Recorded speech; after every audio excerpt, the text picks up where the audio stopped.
Hello. Well, I got a short video for you today. I've made two modifications or upgrades to the motorhome that I wanted to tell you about.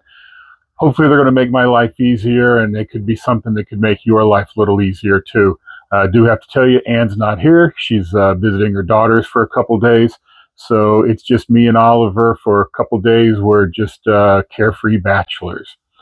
So what the first thing I did was a step support for the extendable steps to get in and out of the motorhome, and then the water bay. I made some modifications to the water bay. Let's get to it.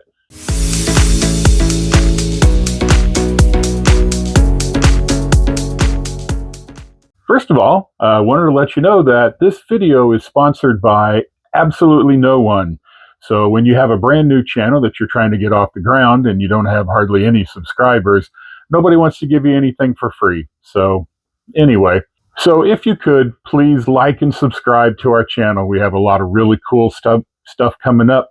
In a couple of weeks, we're going to be heading out to the East Coast. We're going to work our way down the East Coast till we get to Florida sometime in December.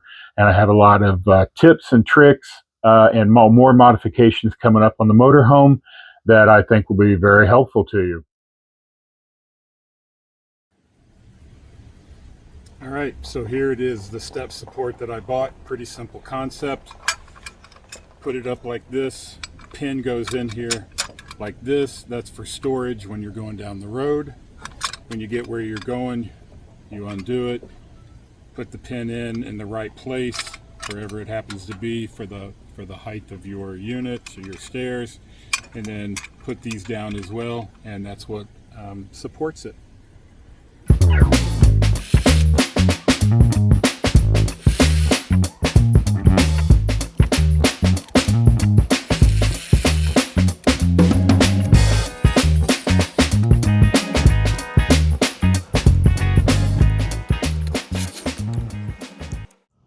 So the stair support project is all done. It was pretty easy. The installation was pretty straightforward. If I have one complaint about it, it's that I had to install it in the middle of the step, which kind of puts it back a little bit. And so the only way for me to get down there and do anything with it is to actually get on my side and get down and do that. But it's really not a big deal. So I'll show you the before pictures, what it looked like before I did this.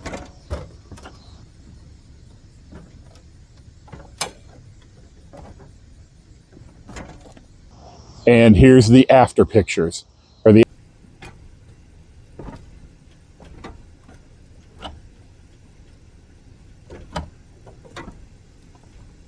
With the support in place, you can see it's pretty rock solid. So overall, a good investment for like 40 or 50 bucks. I'll put a link down below in the description in case you want to get one.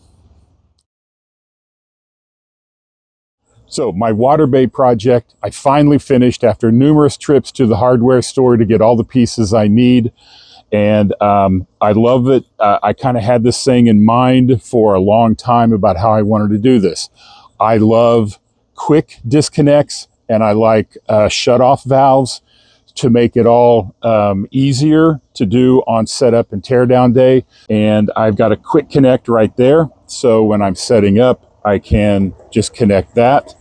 And then I got a 4-way splitter, and then coming off the top goes into the black tank that's here in the middle of the motorhome, and then to the bottom goes to the city water connection.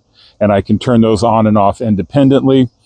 And then the one right here in the middle, I hook to the black tank washout to the black tank on the back of the motorhome. So our second black tank.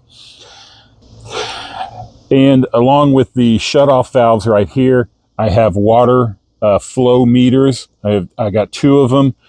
This one is so that I put the right amount of water in the black water tank, so it doesn't overflow and come up through the toilet.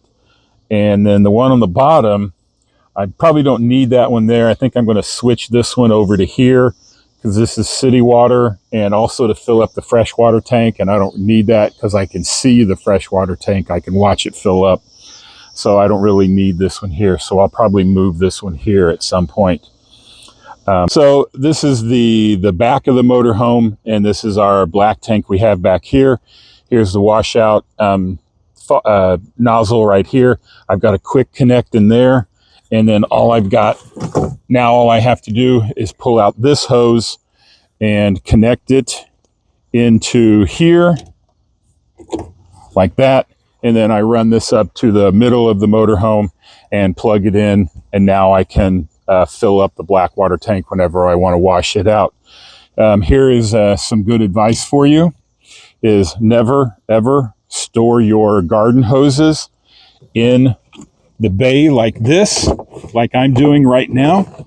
I just need to move them later, is because when you have them in there and then you pull them out, the hose can get stuck on the black water handle, and when you pull that, it can open up. At the moment, I'm connected to the sewer, but when I actually did this a few weeks ago, I was not connected to anything, and it was not pleasant. So don't ever be very careful when you store a hose in here, and you don't want to make a mess like that. All right, that's it. Don't forget to like and subscribe, and I will see you guys next time. Take two. All right. Here you go. Take three. Or I think it's 4. 4. All right. Take 4.